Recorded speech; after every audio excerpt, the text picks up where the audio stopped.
Dr. Steele, you are generous, you are insightful, and your work is both surprising and powerful. Thank you for being here. Please join me in welcoming Dr. Claude Steele to the city of Beloit and the College of Beloit. Wow. That was fantastic. Wonderful.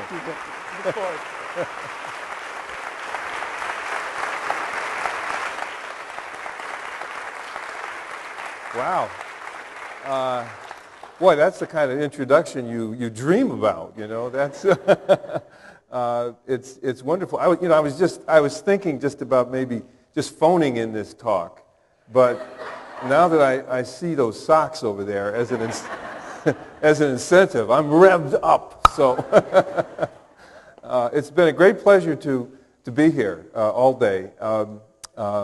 As Scott mentioned, I went to Hiram College, which, if I turn myself around, I think I'm on Hiram's campus. It's so similar a school to this one. The buildings, the space between the buildings, the size of the student body.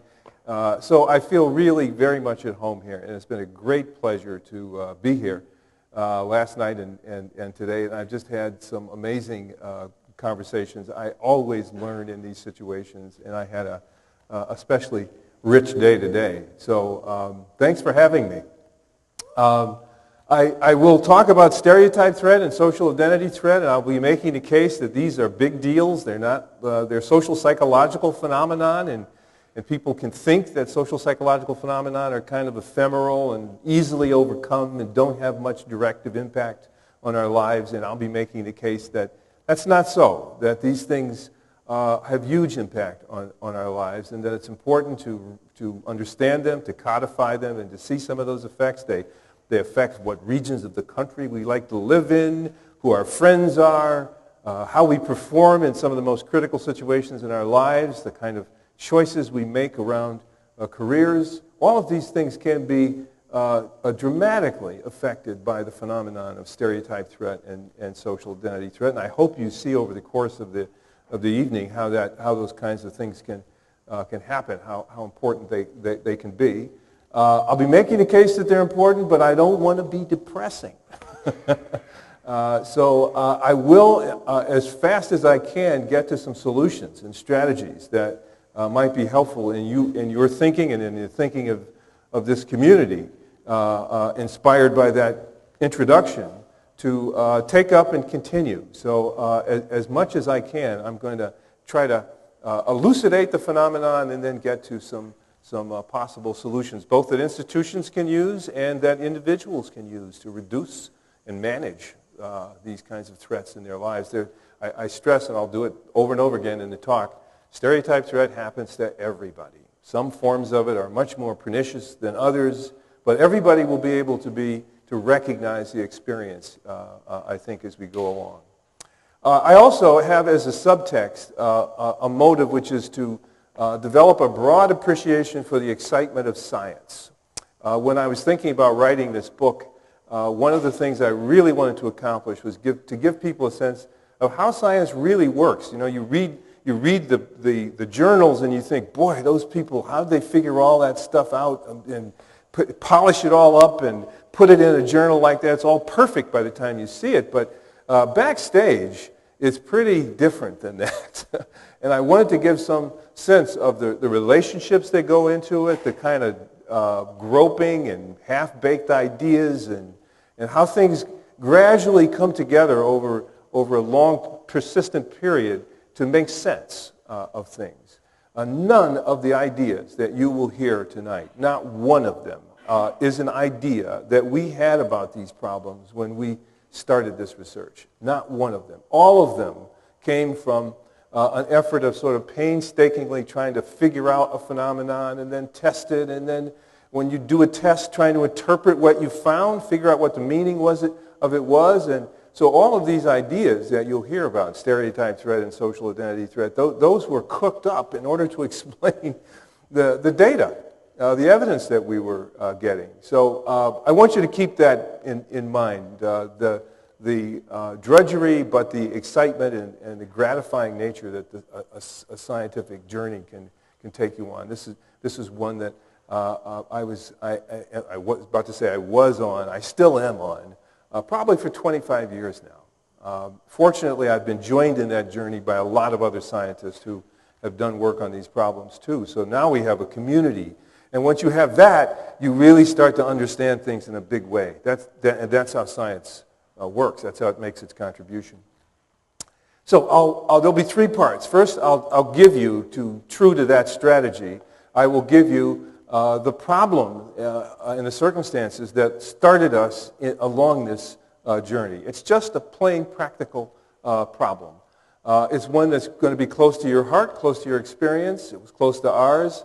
But I'll start by describing just what that is. Then I'll spare you an awful lot of wandering in the dark and come to the concept of stereotype threat, which is in part an answer to understanding that problem. And then hopefully a few experiments to demonstrate that, then what you can do to remedy it, what things we can do to improve things. Well, first on that agenda is the problem. I, for a long time, worked on other problems in psychology. Cognitive dissonance, self-affirmation theory, that's a theory of how the self works and regulates itself.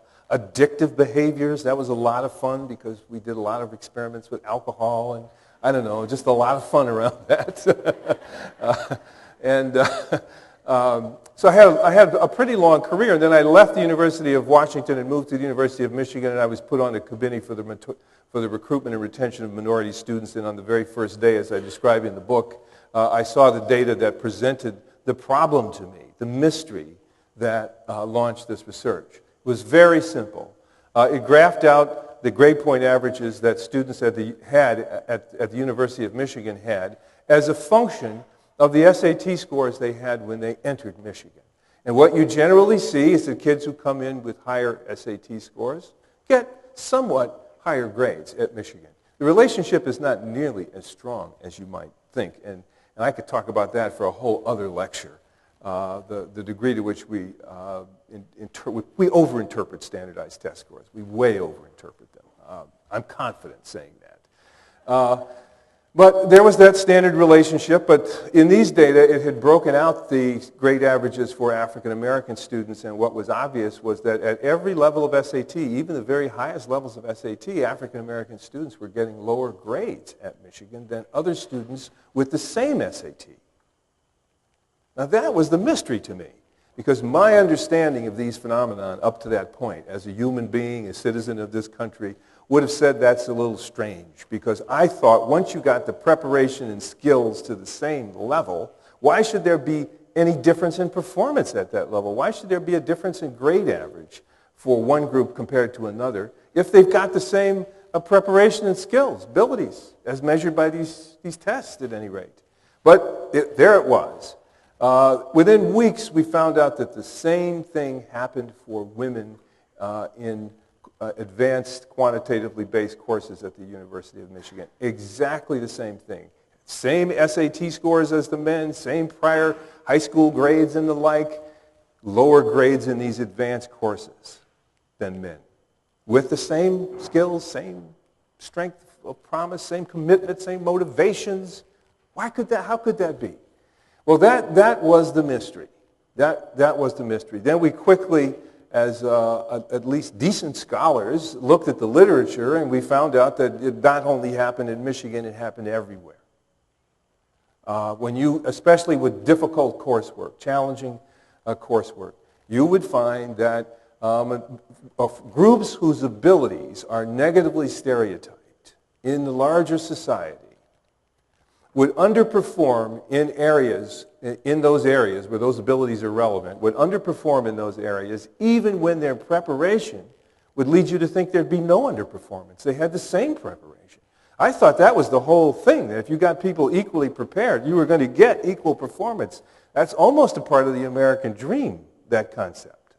And here, it wasn't happening. It doesn't happen on a regular even lawful basis in American society. You can walk into any integrated school and you can find this pattern.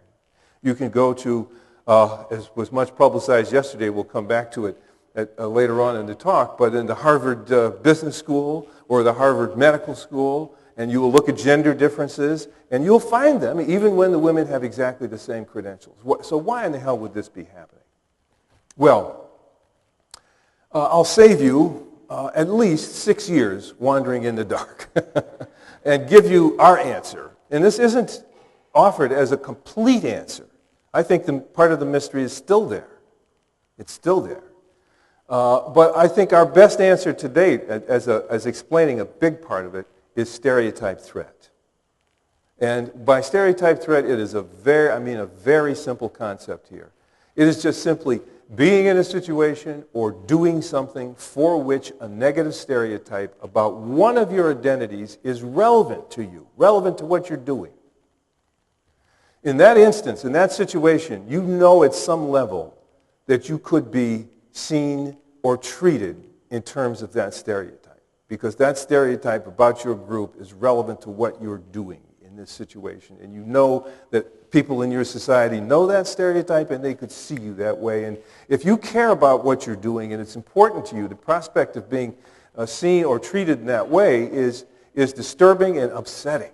And it can distract you from performance right there in the situation. And if it's going to be a regular part of this kind of situation, a woman in advanced math, if it's going to be a regular feature of that experience, it might deter you from going down that whole pathway in life.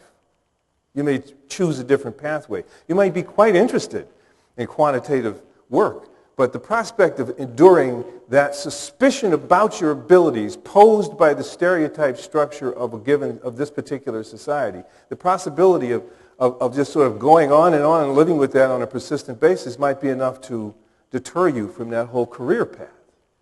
So that's the idea, that the stereotype structures that characterize a given society can impose threats on us like that. You go to a different society where the stereotypes are different, and you'll be free of some forms of stereotype threat, and you might encounter other forms of stereotype threat. By this time, as I say, there's so much research on this phenomenon throughout the world that you get different patterns in different places. In France, it's not so much about race, but it's an awful lot about social class.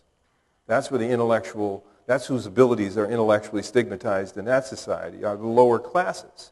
And so you can duplicate the experiments that we do with women and minorities in this society. You can duplicate them in France with lower social class participants. So it's that kind of phenomenon. I think some forms of stereotype threat are almost humorful and kind of silly and funny. I like to think, I'm getting a little older, and there are a lot of stereotypes about we older people. And my adult kids love to remind me of these stereotypes. Dad, did you forget the keys again? Or so that's not too hurtful. It's a little bit, I wish they'd lighten up a little bit, but that's a form of stereotype threat that's relatively benign. I think in some circumstances it can be quite severe, negative stereotypes about we older people and our abilities. But everybody there is no identity that we've ever been able to come up with that doesn't have at least some negative stereotype out there about it. And when you're in a situation where that stereotype is relevant and you're doing something that matters, that's when you can feel this pressure, this risk of being seen in terms of that stereotype. And the more you care about performing in that domain, the more upsetting that threat's going to be. As we'll talk later, what makes this threat strong? It's not lack of confidence. It's not low expectations. It's the fact that you cared about something in which one of your identities is negatively viewed. That's what makes you vulnerable to this pressure. You really wanted to be good at something that one of your group identities is seen as not good at. You're a white 13-year-old guy and you want to be the fastest 100-yard sprinter in the world. That's the person who could be affected by stereotype threat because he's in a domain that's very important to him, high pressure, difficult, challenging domain, and yet his group in the United States is relatively negatively stereotyped in that domain. And that's going to be a pressure he'll have to contend with on an ongoing basis in that domain. Well, I've given talks with some of my former students who have now done an awful lot of the most important research in this area, and so I invited them to give a talk with me last year, and they said, "Oh, Claude, your overheads, and it's just you got to update it, man. You got to like get with it. You know, you get some better examples." So I've done that now, and or tried to do it, and any example, and the ones you're about to see, were given to me by them. That's sort of in the interest of full disclosure here. And one of the things we wanted, well, can we get an example in a talk like this that shows the powerful effects of stereotype threat on a group, on a person in a group who's not normally negatively stereotyped? Can we negatively in that area? So we thought, well, how about white males in an intellectual area, in an intellectual domain? What would be an example? And so my colleagues came up with the idea that white males are negatively stereotyped in one particular intellectual domain in the United States. What do you think that is? Rapping.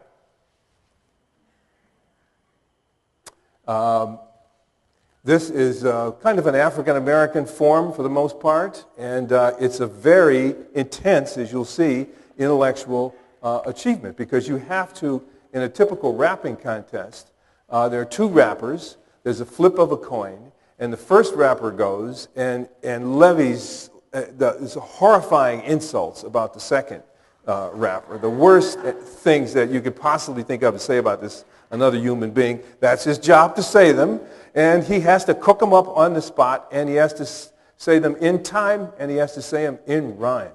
He has to make them up.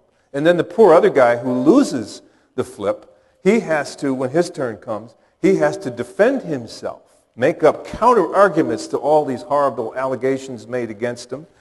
He has to think them up on the spot and do it again in time and in rhyme. So it's a highly intense and demanding intellectual exercise. You can get good at it. You can practice. There's no doubt about that.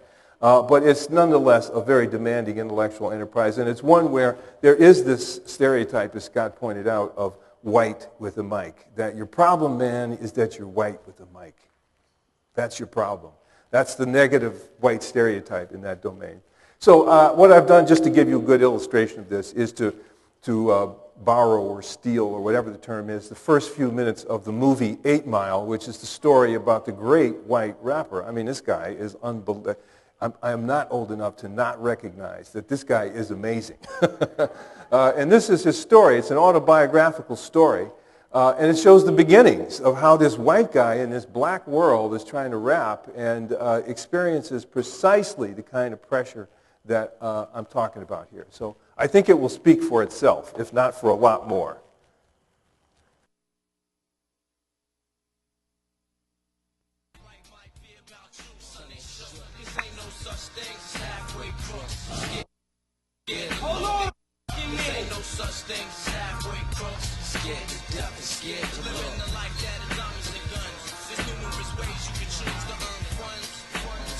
Get shot, locked down, and turn nuns. Cowardly hearts and straight up shook ones, shook ones.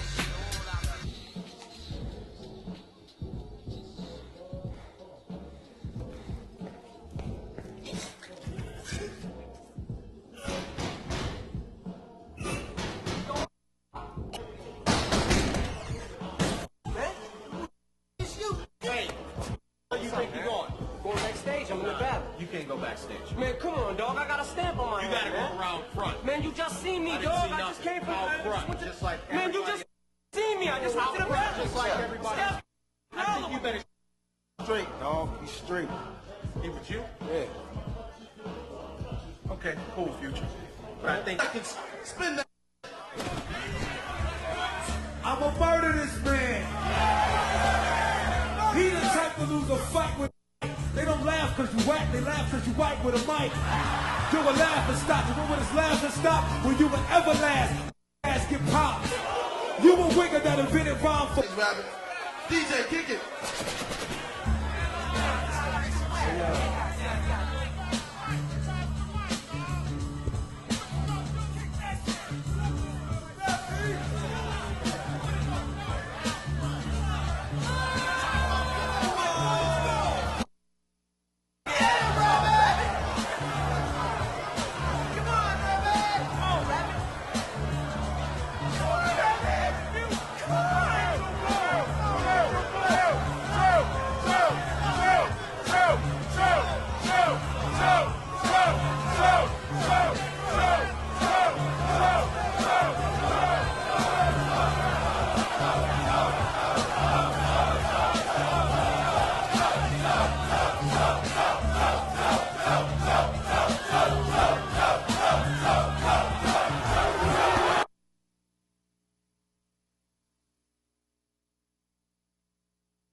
of identity threat.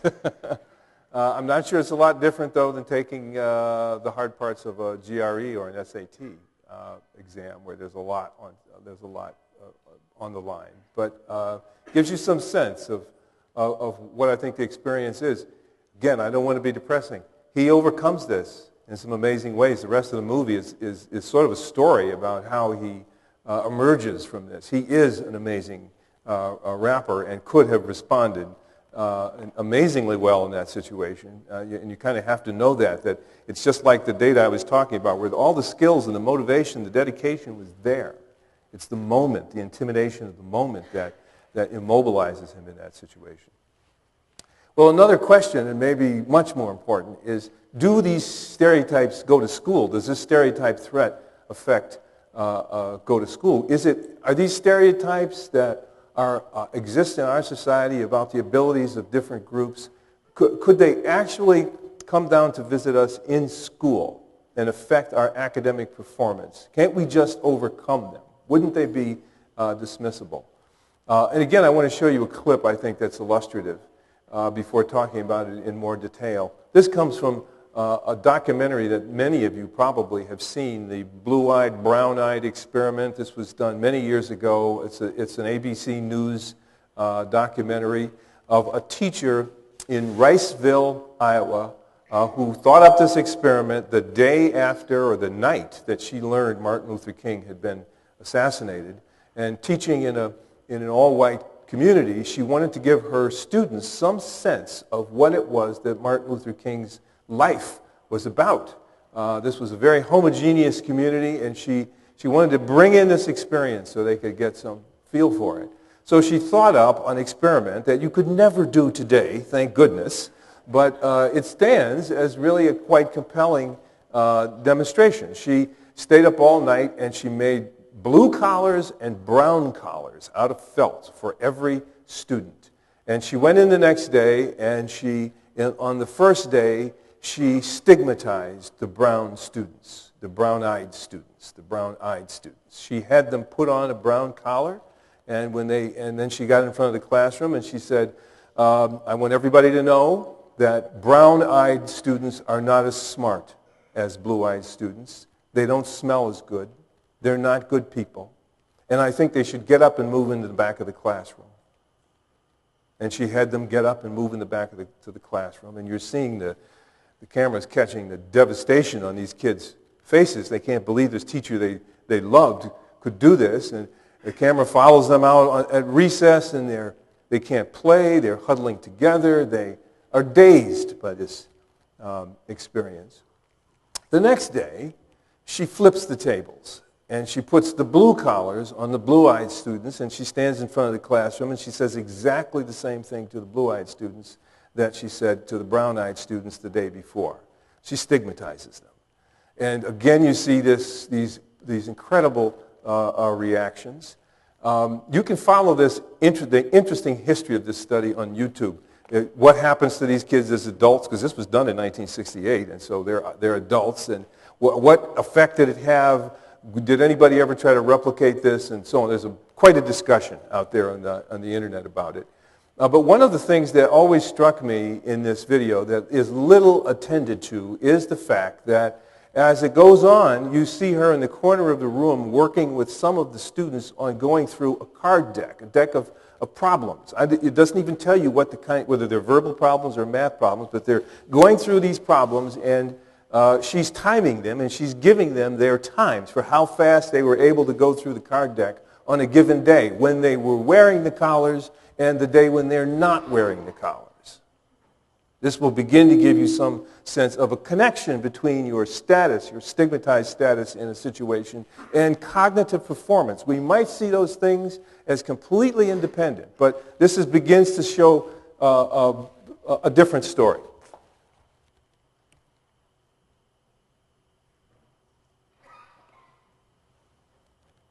We used the card deck, and the brown-eyed children were in the low class the first day, and it took them 5.5 minutes to get through the card pack.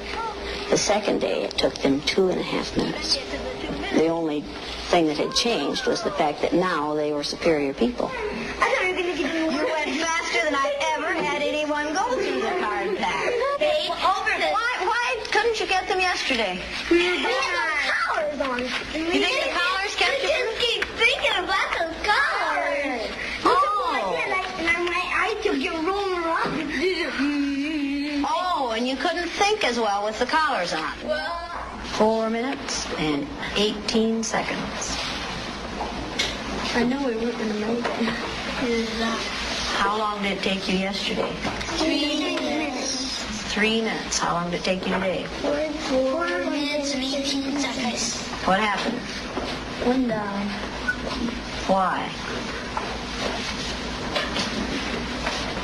What are you thinking of? This.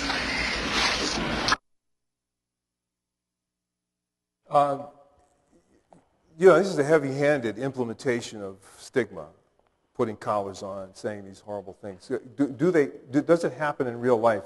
I just saw a couple of weeks ago a talk by a psychologist who was doing research in Berkeley, an ethnographic observational study in a classroom that was, like many Berkeley classrooms, had almost an equal number of whites, Asians, Latinos, and African Americans, not sort of the mix in that community. And she was documenting. She went in there with another purpose, but she just started focusing on their use of stereotypes. These are seventh graders, and they're kind of actually enjoying stereotyping each other because it like shows how sophisticated and adult they are. They've got a concept, a construct that's helping them explain their social milieu and their experience to some degree. So it's not like they're viewing it like adults and like probably we hope they will later on. They're quite open about it. So for example, so she was observing, well, what happens when a kid behaves in a way that's counter his group stereotype? So she describes this black boy, who gets the highest grade in the class on his math test and how people react to it. So what they say to him as soon as the grade is announced is, man, that's fantastic. You must have some Asian in you, man. So you get the fact that the idea that stereotypes do live. We do transact in them. We all know them. We could all take out a piece of paper and write them down. And we'd all get them right, and there'd be a tremendous degree of agreement about them. So as a result of that, we all know that everybody knows them, and that's why it becomes a powerful pressure, because when we're in a situation where they become applicable, we know the people there know what the stereotype is, and they could judge us that way. So our research is to take this a degree more seriously and see if it has any chance of explaining this underperformance phenomenon. I'll just give you some thumbnail descriptions of these early experiments to illustrate the way we went at studying them. The first one we ever did was at the University of Michigan with women and men math students who were really, really good at math, really, really motivated at math, equally motivated at math, equally good at it. And we brought them into the lab one at a time, and we gave them a mean math test, a half-hour section of the graduate record exam you would take if you were a math major, not the general quantitative section. I couldn't answer the first item on this test. It just was a mean test. But these kids were good at math. We knew this test would cause frustration, and our reasoning was that when you get frustrated on a test like this, that is what is going to make this negative stereotype about your group relevant to you personally as a possible interpretation of what's happening to you in that situation. So our view was that for men, they would get frustrated and worried that maybe they weren't as smart at math as they thought they were, and that could trouble them, but it wouldn't be nearly as bad as it would be for women who, in addition to that worry, would have the worry that they're confirming the Larry Summers stereotype about women in math, that women lack ability at the high end, and that's why they're not so present in science and quantitatively based fields in the United States. And that whole thing would come down, and whether conscious or unconscious, would weigh on them and cause them to start to counter-argue it and fight against it, and all the while using up a lot of cognitive resources that should be allocated to the test in hand while the clock is ticking. And that's exactly what happened. Women who we knew were just as good as men, they were better, But they underperformed in relation to men on that test by a huge amount, by a full standard deviation. But that's not the complete test of stereotype threat. The complete test of stereotype threat is that if you take that threat out of that math test situation, their score should go up to match that of equally skilled men. You should get rid of that underperformance. You should get rid of it if stereotype threat is the thing that's driving them. That explanation I just gave is driving them. Then you take that out of the situation and their score should go up. A Larry Summers kind of an argument, a biological kind of an argument would say you could do whatever you want, but those scores are not coming up, buddy. That just reflects a difference in capacity by gender, and that's just too bad, but that's the way it is. So here we are in a lab as quietly by ourselves with nobody in the world knowing about this, but experiencing a huge amount of tension over this next experiment we were trying to design because it could go either way. We were confident about it, but at the same time, you don't know. That's what science is about. That's why it's a high stakes game in some circumstances. So after about a year, we finally figured out a quick, easy way to get rid of the stereotype threat in this testing situation. We told both the men and the women about to take the test something very simple. We said, look, you may have heard that women don't do as well as men on difficult standardized math tests. You might have heard that, but that's not true for this test, not the test you're taking today. The test you're taking today in this room right now, that test is one women always do as well as men. There's just nothing that you could experience on this test that would tell you anything about your being a woman. You might find that you're not as good at math as you thought you were, but it's not going to be because you're a woman, not on this test, because for all of history, this test does not show any difference between men and women. Thank you very much. Take the test. And with that instruction, thank God, women performed exactly the same as men in that situation. Exactly the same. That was the day that was one of the big days in my life because I probably wouldn't be here if the results hadn't gone that way.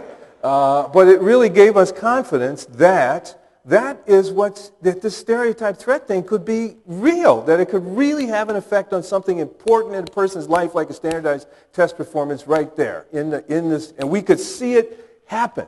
That was just so dramatic to see it happen. And then we said we just have to replicate. So we replicated it like 80 times. Just to see it happen and be sure that what we had was something that when we published it, other people could get it. That we had a procedure. So it did happen. We then also looked at race. We gave white and black. This is not an experiment we did, but some people based on an experiment we did this. So it's very similar in design. They gave black and white college students an IQ test, the Raven's Progressive Matrices IQ test, which is the gold standard of IQ tests. It's a nonverbal test. Each item is a big square, and there's a pattern on the square, and then there are 5 little squares with patterns on them, and you have to pick which of those 5 squares has the same pattern as is on the big square. And it starts out really easy, and you just think you're going to cook along, and then true to its name, progressive matrices, it gets harder and harder and harder, and you start to experience frustration and difficulty with this thing, and some of them seem almost impossible. Well, we thought that frustration again for African American test takers would make the stereotype about their group's intellectual abilities relevant as a personal interpretation of their experience of this frustration. I must be confirming what they say about us. No, I'm not confirming. That's impossible. That's not true. It couldn't be true. And you're fighting, wrestling, pushing away from it, but all the time the clock is ticking and the next item shows up.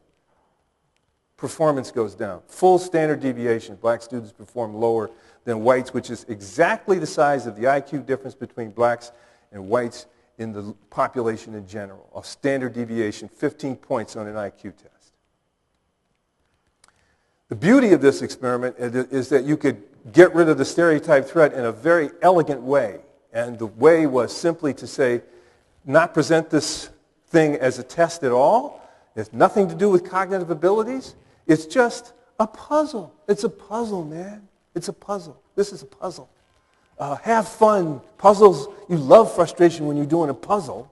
That's like fantastic, man. That's why you do puzzles. You see people on airplanes working puzzles. Puzzles are fun.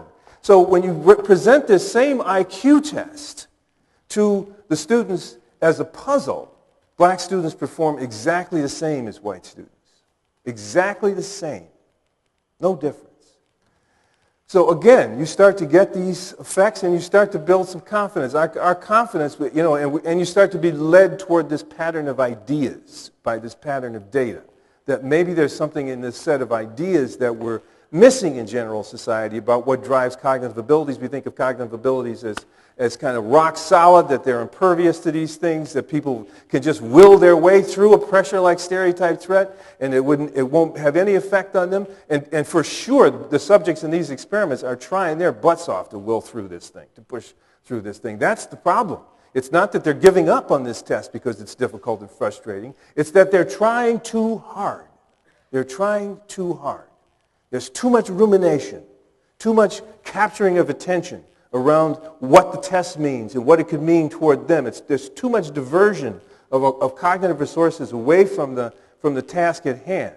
That's what's going on in this situation. Heart rate, we know all about the physiology of this now after all these years. Heart rate is elevated, blood pressure is elevated. The prefrontal cortex, which you recruit to solve these kind of problems, it's quiescent. The amygdala, the part of the brain that you use, that you're sensitive to threat, you're vigilant to threat with, is just zinging in there under stereotype threat in a situation like this. So there's a complete different allocation of energies as a result of being under this pressure. And the amazing thing is that when you ask people when they come out of these experiments, how did you feel? They say, nothing, I felt fine. I felt fine. You know, like, these are tests, and you know, look, I know you got to work hard on tests, so when I experience frustration, what I do is I buckle down and I pay more attention to the situation and I try harder. That's a subjective experience of it. But we're looking at what the performance is. And we're looking at what the internal physiology is in this situation. And you get a very different picture in there. So that begins to illuminate this situation. But within not too long a period of time, you can start to ask a different question. Is this something that happens beyond test-taking situations? Does it go beyond that? Is it a condition of a person's life by virtue of having their identity? And to give you an example of that, I'm going to use a clip from the Bill Maher show, who's interviewing Charles Blow, who, as many of you know, is the Saturday editorialist for the New York Times. And he's talking about the Trayvon Martin situation, and he's talking about how he feels in reaction to that situation.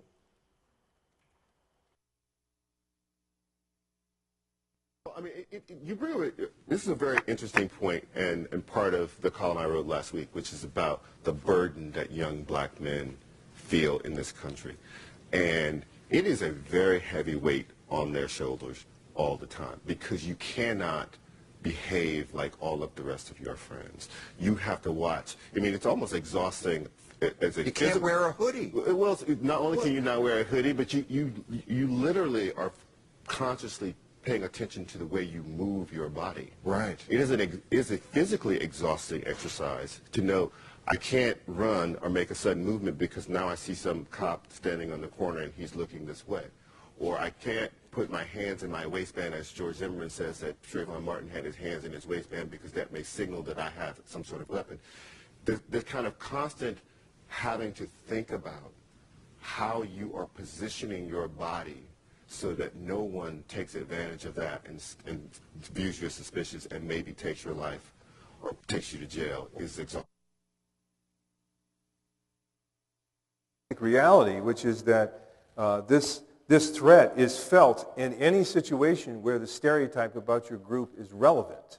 So if people think that your group is a violent group and ready to, then any situation you're in where that's a possible interpretation, you know it.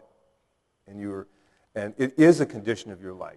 You have to contend with it. You can't walk away from it. You can't have a false consciousness that would deny that possibility. So you're kind of stuck with it. Well, here's an experiment. We had white students, white males, come into the laboratory, one at a time. And they expected to participate in a conversation with two other students. And they saw on the table the pictures of these two other students. And in one condition, the pictures were of two black guys. And in another condition, for a different set of participants, the pictures were of two white guys. Then they learned the topic of the conversation, that it's going to either be about love and relationships, something people can talk pretty easily with each other about, or it's going to be about racial profiling. So these are white guys, remember. And they're expecting to have a conversation with either two black guys or two white guys. And it's going to be either about love and relationships, or it's going to be about racial profiling.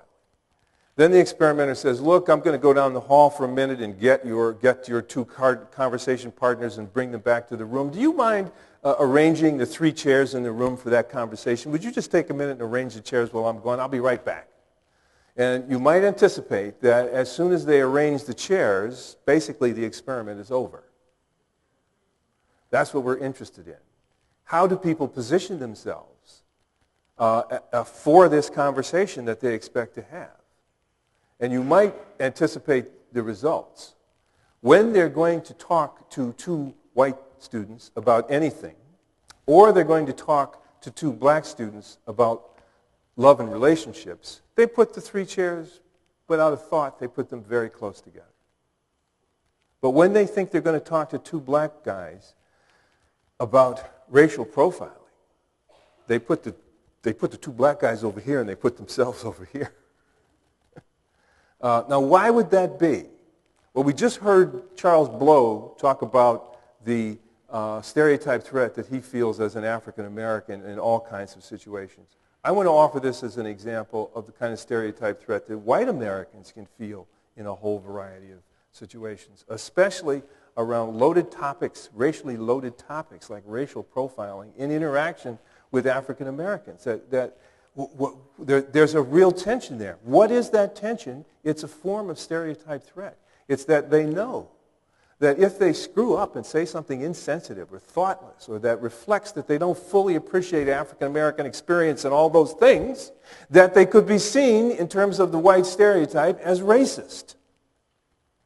And damn, that's painful these days to be seen that way. That is a really powerful form of stereotype threat. So I offer it as an example of how, especially in this, I offer it as an example of in America, how our history has, what the state of affairs that our history has left us in. That we're vulnerable to each other. We're vulnerable to being seen in terms of very damaging stereotypes. And that vulnerability about being seen that way can keep us apart and make things very difficult, make it very difficult to get together. Here's white guys that are pretty liberal distancing themselves from 2 black guys. And here's an interesting finding about this. Before the experiment, we carefully measured their level of prejudice. In all the modern sophisticated ways, I'll spare you the details, but we had very reliable measures. These are Stanford students, so there's not a lot of variation there, but there is some variation. Who do you think in that critical condition, a white guy talking to 2 black guys about racial profiling, who do you think put their chairs the farthest away from the 2 black guys? Was it the least prejudiced white participants or the most prejudiced white participants? It's the least prejudice. The least. Which women show the effects of stereotype threat the most in the laboratory? The women that are really good and invested in math, or the women that just don't give a poop about math and have gone on to something else?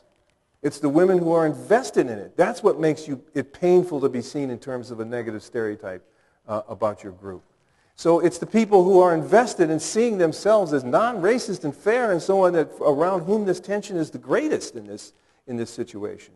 And it expresses itself by an avoidance. It just kind of like, I don't want to engage that. So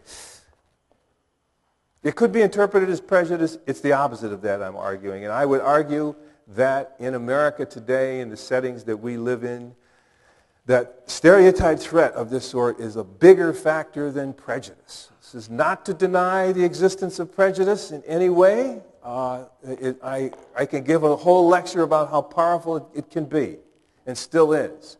So I don't want to be seen as a denier there. but I want to get accurate about what's really happening in our lives, and I think it's often more characteristic that we're tense around each other because we know how we could be perceived by each other. That's the tension, and that's what has to be remedied. Okay, quickly to the remedies. First, what makes it strong, what makes it weak, this experience of stereotype threat? It's not the things we initially thought. Low self-esteem, low expectations, self-hatred of one's group, none of those things. Because as you can see from the data, it's not the people who are the weakest in the domain who are experiencing stereotype threat. One way you can protect yourself against stereotype threat is you can disidentify with the domain where your group is negatively stereotyped. You can say, I don't care about it. I don't care about school, an African-American student can say. And when I say that, I'm not subject to being seen that way. It doesn't hurt me personally. I know other people could be interpreted in terms of that stereotype, but it's not my problem. So if I give up the whole domain, if I'm a woman, I give up all the math. Well, it's too bad women are stereotyped there, but that's not my personal problem. Here's my life is over here.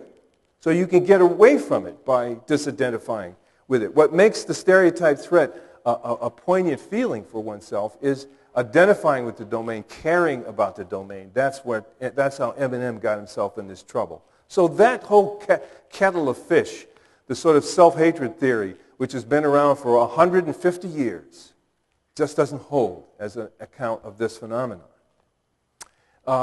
It seems to be cues in the situation, and once you see a few examples, you'll get it right away. It's cues. I talk about in the book going to visit a former student at a startup in Palo Alto, and I walk in, he introduces me to the CEO, who's 26 years old. And all of a sudden, there are dogs in the office walking around, and there are bicycles hanging from the rafters over the cubicles, and there's a music there that I don't think I've ever heard that music before. And all of a sudden, I'm feeling really old. The cues, the features of the situation, give me that interpretation. And that's what I think could make me feel like I would be seen as old in that situation. Well, thank goodness I could just go back to my office where all my colleagues are as old as me, and I could feel perfectly comfortable. But if I had to get a job in that startup and work there and have my work be evaluated there and my promise as an employee be evaluated there, I could worry like hell that I'm being seen through the lens of this old stereotype. How could this old guy, born way before the digital age, how could this guy really be a good software writer and know anything about these things? They could patronize me. They could avoid me in the cafeteria. And if another old guy got hired, the two of us would sit together in the cafeteria, and we would talk about, why did he not return my email? And I heard there was a party last weekend. Were we invited? No. It's like, so it's the cues, it's the elements of a situation. I'll spare you some of the data, but these are very powerful, these cues. Just a small number of them can cause real physiological reactions in situations. We've got an amazing study of women waiting to be interviewed to be in a conference on engineering and quantitative careers, and they're shown pictures of what the conference, who's at the conference, and we vary how many women are in the pictures, and it has a huge, and they're all hooked up to physiological equipment, and the physiological reactivity to seeing very few women in this thing that you want to be a part of is huge. Just that. Well, this begins to talk about our remedies. And I don't know, how much time do we have? I don't want to, this is a hot night. You guys are patient. I don't want to, stretch you too far. And I want to leave a little bit of time for some questions and answers. And I can maybe get to, I'll just give you a quick overview, and then we'll go to some questions and answers. I think of the solutions in three categories. One is changing the world in a way so that it really doesn't suggest identity threat in any way. In that article yesterday, there was a powerful example of this about Harvard Business School. There was, or is, in the Harvard Business School, that's 900 students a year, an organization called Section X. And it's an organization lot of international students, but especially very wealthy students.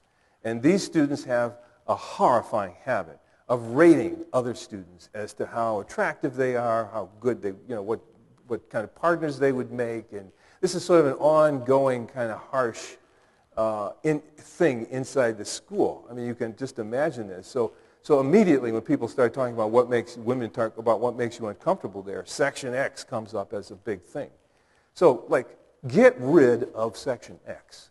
That's one thing we can do, is look for those things that really do just send horrifying cues. And some of them are around. When I was at the University of Michigan and we started doing these studies, we went into dorm life and we found, like, on the first week, well, how come all the black students are in the cafeteria tonight and all the white students are gone? And then later in the quarter, all the white students were in the cafeteria and the black students were gone, and had to do with different rushing patterns for fraternities and sororities, which are still segregated, still identity-centered. Well, those do send cues that this identity is extremely important in this situation. We adults look down on it and say, ignore that, that's not really... But down on the ground, that's where you live, and you have to figure out, well, what does it mean? And so these kinds of organizations and arrangements, in my youth, it was segregation. You could only swim in the swimming pool, public pool on Wednesday afternoons.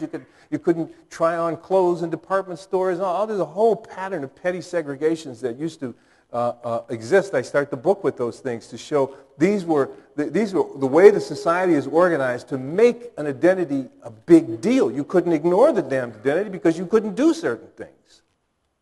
So we need to look at our environments, and if there are these problems, and the best way to look at them is talk to you guys and find out where you feel these things and begin to see if those practices, organizations are modifiable. It's going to be hard for us adults to see those things, but it may be something you every day, you contend with on a frequent basis.